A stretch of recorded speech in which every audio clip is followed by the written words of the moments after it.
మీరు ఓపెన్గా మీరు చెప్పారు, నేను అంటే పార్టీకి రాజీనామా చేస్తున్నా, నేను పార్టీ మారుతున్నా, తర్వాత ఏ డిసిషన్ తీసుకున్న తర్వాత చూద్దామని మీరు అనుకున్నారు. ఈ 2 నెలల గ్యాప్లో రాజయ్య గారు మౌనంగా ఉన్నారు. ఎందుకంటే సుదీర్ఘకాలం మీ జర్నీ, ఆల్మోస్ట్ 30 సంవత్సరాల జర్నీ రాజకీయం, అగ్ర పదవులు అనుభవించారు.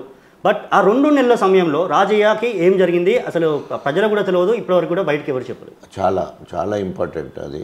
కారణం ఏంటంటే ఎప్పుడైతే ఎంపీ టికెట్ కూడా కావ్యకే ఇస్తున్నారు అని తెలిసినప్పుడు, అసెంబ్లీ జరుగుతున్న క్రమంలోనే ఆల్రెడీ రేవంత్ రెడ్డి గారితో మాట్లాడడం అయిపోయింది. రేవంత్ రెడ్డితో మాట ముచ్చట అయిపోయింది. ఆ విషయాలు కూడా ఓపెన్గా అధినాయకులు చెప్తా ఉన్నారు, తర్వాత సహచర కంటెస్టెడ్ ఎమ్మెల్యేలు చెప్తా ఉన్నారు, దయాకర్రావు మంత్రి లాంటి వాళ్ళు కూడా చెప్తా ఉన్నారు. సో ఆ క్రమంలో మనము ఎంతో ఒబీడియంట్గా ఉండి జంగాం గెలిపించుకొని గన్పూర్ గెలిపించుకొని కేసీఆర్ గారే దేవుడు అని నమ్ముకోండి ఇంత ఉంటే, సో తండ్రి కూడా కొడుకు కూడా తండ్రి దగ్గర అలగడం అట్లాంటిది జరుగుతుంటుంది. ఆ క్రమంలో ఎప్పుడైతే ఎంపీ కూడా నాకు రావట్లేదు, ప్రభుత్వం పోయింది, రైతు బంధు సమితి పోయింది, ఎమ్మెల్సీ పోయింది, ఎంపీ వచ్చే అవకాశం లేనప్పుడు నాలో ఒక ఏమంటారు నిస్సహాయత స్థితి, ఒక ఏం చేయాలి అని ఏం తోయని పరిస్థితులలో నేను బీఆర్ఎస్ పార్టీకి రాజీనామా చేస్తున్నాను. ఒక సింగిల్ సెంటెన్స్, ఎలాంటి అభియోగాలు చేయలేదు, ఏది కామెంట్ చేయకుండా ఓన్లీ సింగిల్ సెంటెన్స్లో నేను నా మానసిక పరిస్థితి బాగలేదు అని చెప్పేసి రాజీనామా చేయడం జరిగింది. అఫ్కోర్స్ రాజీనామా చేసినప్పుడు గతంలో నాకు 15 సంవత్సరాలు కాంగ్రెస్తో అనుబంధం ఉంది. నేను మొదటిసారి కాంగ్రెస్ ఎమ్మెల్యేను, వైఎస్ రాజశేఖర రెడ్డి గారికి ప్రియ శిష్యులుగా ఉన్నాను. నన్ను రాజకీయాల్లో ఎంకరేజ్ చేసిన వ్యక్తి వైఎస్ రాజశేఖర రెడ్డి. ఆ క్రమంలోనే తెలంగాణ ఉద్యమంలో కాంగ్రెస్ స్టీరింగ్ కమిటీ ఫర్ తెలంగాణలో నేను స్పోక్స్ పర్సన్గా ఉన్నాను. కాంగ్రెస్ పార్టీలో ఉండి తెలంగాణ కోసం కొట్లాడిన వాళ్ళని మొదటి వాడిని. తెలంగాణ కోసం అధికార కాంగ్రెస్ పార్టీ ఎమ్మెల్యే పదవికి రాజీనామా చేసి తెలంగాణ జెండా పట్టుకొని కేసీఆర్తో అడుగులో అడుగేసి తెలంగాణ మొత్తం తిరిగిన వాడిని. కాబట్టి ఆ పరిచయాలని, అట్లాగే బీజేపీలో కూడా జాతీయ నాయకులు, రాష్ట్ర నాయకులందరూ కూడా నన్ను సంప్రదించడం జరిగింది.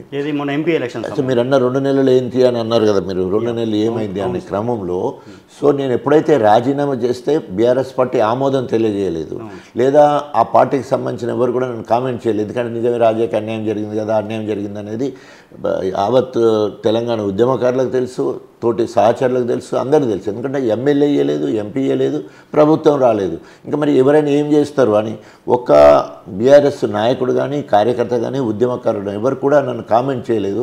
సో అది అట్లాగే పెండింగ్లో పెట్టేసి ఆ రాజీనామాను పెండింగ్ చేసి అట్లాగే ఉంచే క్రమం అయింది. ఈ క్రమంలో కేసీఆర్ గారు కడియం శ్రేయర్ చేత నమ్మక ద్రోహాన్ని సవి చూసిండు. తిన్నింటి వాసాలు లెక్కబెట్టినట్టు ఆ రోజు టికెట్తో పాటు పార్టీ ఫండ్ ఇచ్చి మధ్యాహ్నం పూట భోజనం కూడా పెట్టిన తర్వాత, ఒకే ప్రజాస్వామ్యంలో ఎవరు ఏ పార్టీకి ఎప్పుడైనా పోవచ్చు. మొత్తం ఇప్పుడు ఉన్న వాళ్ళలో 95% ఓ పార్టీ నుండి ఓ పార్టీ పోయిన వాళ్ళే. ప్రజాస్వామ్యంలో ఎవరు ఎక్కడికైనా పోవచ్చు, వారి మనోభావాలను పార్టీ డయాస్గా వాడుకుంటారు అంతే తప్ప వారి వ్యక్తిత్వాన్ని బట్టి గెలిపోవడంలో ఉంటాయి. సో ఏదేమైనా కూడా ఆ కేసీఆర్ గారి నమ్మించి మోసం చేసి దాన్ని భరించలేకపోయాడు. సో ఎట్లా అంటే పార్టీ ఆయనకు టికెట్ ఇచ్చి, బిడ్డకు టికెట్ ఇచ్చి ఎంపీ టికెట్, తర్వాత పార్టీ ఫండ్ ఇచ్చి అల్లుడు బిడ్డ ఆయన పోయి మంచిగా భోజనం చేసి 4-5 గంటల వరకు అక్కడే ఉండి కేసీఆర్ గారిని దేవుడిగా పొగిడి అన్నీ చేసి తెల్లారి వరకు ఆ నైటే ఢిల్లీకి పోయి ప్లాట్ఫామ్స్ పొద్దున్నే స్టేట్మెంట్ ఇవ్వడం, అందులో మళ్ళీ అభియోగాలు చేస్తూ.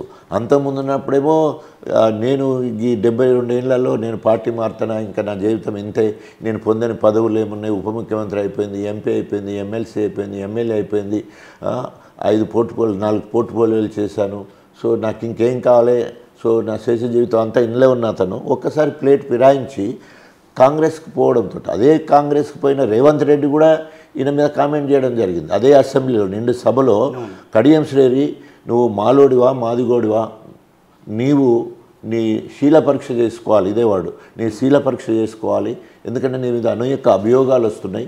నిజ నిర్ధారణ కమిటీ, హౌస్ కమిటీ వేసి నీ ఊరికి పోయి నీ క్యాస్ట్ ఏందో నువ్వు నిరూపించుకోవాల్సిన అవసరం ఉందని చెప్పేసి ఆయన శీల పరీక్ష చేసుకోవాలని కూడా మాట్లాడడం జరిగింది. అంటే ఆయన పుట్టుపూర్వతలు తెలిసి నువ్వు బయటికి రావాలని చెప్పేసి. ఎందుకంటే ఆయన ఆఖరికి ఇప్పుడు ఇంటి పేరు ఉన్న కడియం కూడా ఆయన పేరు, ఆయనకు సంబంధించిన పేరు కాదు, ఆ కడియం అనేది కూడా ఇంటి పేరు కూడా అది కూడా నకిలీనే, కులము నకిలీ, ఇప్పుడు బిడ్డ మతం కూడా నకిలీ. ఇన్ని అభియోగాలు ఉన్నా కూడా కడియం ఇంటి పేరు అనేది బైండ్ల వాళ్ళ ఇంటి పేరు, పుట్టింది పద్మశాలి ఇంట్లో పుట్టింది కాబట్టి పద్మశాలి ఇంట్లో ఏది ఉన్నదో అదే ఆయన నిరూపించుకోవాల్సిన అవసరం ఉన్నది. అక్కడ ఊరికి పోతే వాళ్ళ అమ్మ ఇప్పటికి ఉంది కదా, వాళ్ళ అమ్మని అడిగేది ఉంటే పూర్తి వివరాలు చెప్తుంది. వాళ్ళ అమ్మని అడిగేది ఉంటే ఎందుకు వాళ్ళ నాన్న వెంకన్నర్సు వాళ్ళ నాన్న చనిపోయినప్పుడు మామూలుగా కొడుకుగా తలకొరివి పెట్టడమో లేకపోతే గుండు గీక్కోవడమో చేస్తుంటారు. చిన్నాయన పెద్దనాళ్ళు చనిపోతే పాలలు కూడా ఆ తల్లినే అక్కడ గన్పూర్కు సంబంధించిన అనేక మంది ముందు గుండు గిక్కోరే సార్ అని అంటే వాళ్ళ అమ్మ అంటది, అరే ఆయన బయలులోడు మనం శాలలో గుండు గిక్కించుకోవద్దు అని చెప్పేసి స్వయంగా తల్లి అన్నదన్న భాష కూడా ఉన్న వాళ్ళు కూడా చెప్తారు. ఎందుకంటే ఆయన తల్లి వెంట్రుకలు తీయలేదు ఆ రోజు. సో ఆ రకంగా నిర్ధారించుకొని రేవంత్ రెడ్డి అన్నాడు, అది దాని డెప్త్ మనకు అవసరం లేదు. కానీ అట్లా కడియం శ్రేరి నకిలీ క్యాస్టు నకిలీ కులం పెట్టేసుకొని బిడ్డ ఈరోజు నేను బైన్లైన్ వచ్చి మళ్ళీ తర్వాత ఆమె ఒక ముస్లింను నజీరుల్లా చేసుకొని నజీరుల్లా చేసుకున్నప్పుడు ఆటోమేటిక్గా ఇస్లాం మతం ప్రకారం యూజువల్గా ముస్లింలు మారిన తర్వాతనే పెళ్లి చేస్తారు. రెడ్ అఫిడవిట్ గ్రీన్ అఫిడవిట్ అని ఉంటే వాటిని సంతకాలు చేయాలి, నమాజ్ చదవాలి, అట్లా అయినాకనే పెళ్లి చేస్తారు. సో అట్లా పెళ్ళి అట్లనే జరిగింది, ముస్లిం పెద్దల సమక్షంలో జరిగింది అనేది పోయిన ఫ్రెండ్స్ ఇదంతా చెప్పిన సందర్భం కూడా ఉన్నది. సో ఆ రకంగా కులాన్ని మోసం చేసి మతాన్ని కూడా మోసం చేసి నకిలీ కులము నకిలీ మతాన్ని పెట్టుకొని ఇలా అభ్యర్థిగా కాంగ్రెస్ దౌర్భాగ్యం కదా. అసలైన తొలి వెలుగు. ఫాలో వాట్సాప్ @తొలి వెలుగు official.